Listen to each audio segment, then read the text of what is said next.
Good morning. Good morning to all, and welcome. It's a pleasure to be here in Nicosia today, and to see the room filled with so many people, so many familiar faces. It's a pleasure also to welcome you to this policy forum and to the Europe's Day celebrations. You may wonder why we are still celebrating Europe's Day on the 12th of May. But as you know, 3 days after the 9th, and for European negotiating standards, is still ahead of schedule, actually, so we are right on time.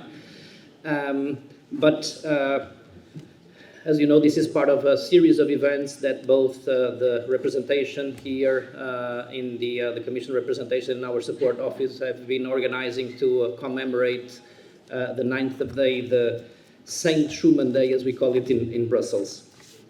But to celebrate Europe's Day here in the heart of Cyprus and in the last divided capital of Europe gives this occasion a particularly profound meaning.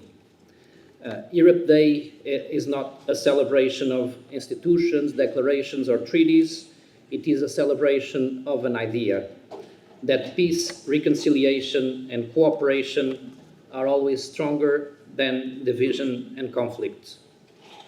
The European Union itself was born from this conviction. It was born from the belief that history does not have to define destiny. 76 years later, that belief still matters profoundly. It reminds us that divisions are not eternal and that peace and reconciliation always begin with the courage to imagine a shared future.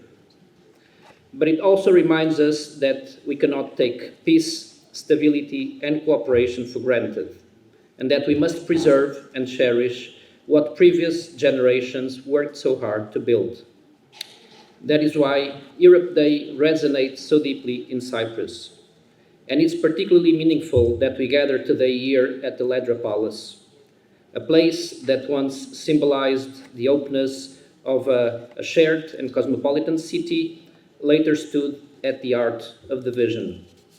Yet today it also represents something else: the determination to keep channels of communication open and to preserve a space for dialogue and hope.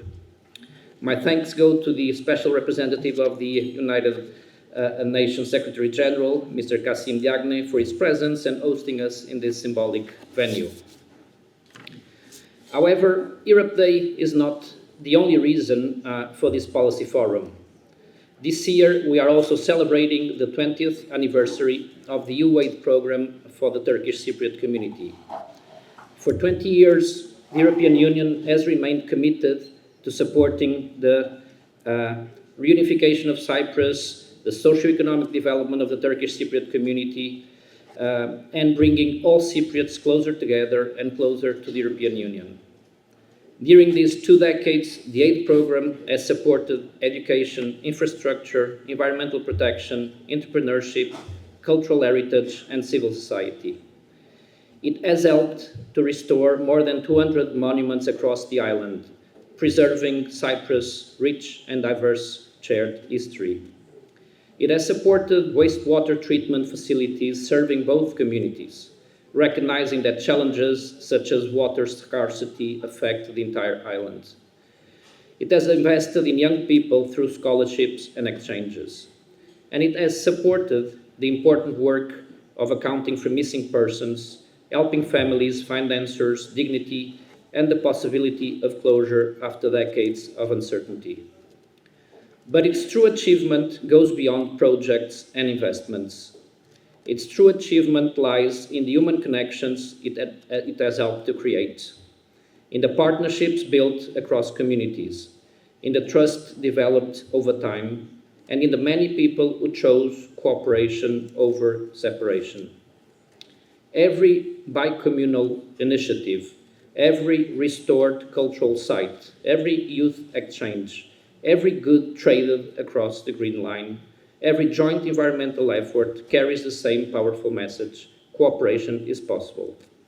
This is also the message brought to us today by the inspiring example of the Peace Plus program in Northern Ireland. Its experience reminds us that reconciliation is not an abstract concept. It is something built step by step, project by project, relationship by relationship. I would like to extend a special welcome to Gina McIntyre, who has come all the way from Belfast to join us today. I would also like to warmly thank the presence of the negotiators of the two communities, Mr. Menelaos Menelao and Mr. Mehmet Nana, and to pay tribute for their daily work, resilience and dedication, as well as the mayors of Nicosia, Mr. Shalambos Pruntsus and Mr. Mehmet Armanci, who demonstrate in their daily work that cooperation and shared solutions are possible. I would also like to welcome the co-chairs of the Technical Committee on Youth, as well as the alumni of our scholarship program with United Worlds College. I'm particularly pleased that they are here with us today. Working in this file over the past years, it is when I met them and hear them that I feel more inspired and encouraged about a joint future for the island. Because walking through Nicosia, one is constantly reminded of how close people here actually are.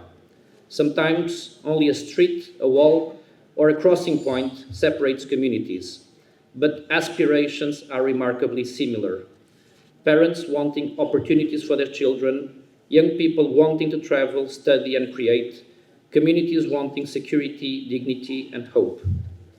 These are deeply universal aspirations that lie at the heart of what the European Union stands for.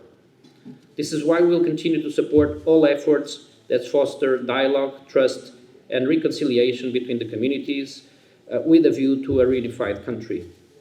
Because an island with such richness of cultural, history and talent deserves a future shaped by partnership and opportunity. In a world marked by crisis, competition, and increasingly confrontation, Cyprus, I believe, can become a powerful sign of hope if we succeed in finding a comprehensive solution.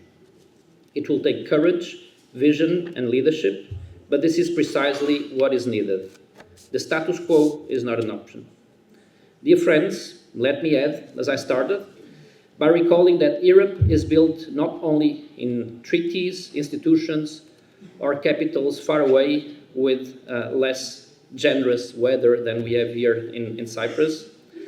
Europe is also built here in Nicosia and across the whole island, every time people choose dialogue over division, cooperation over mistrust, and hope over resignation.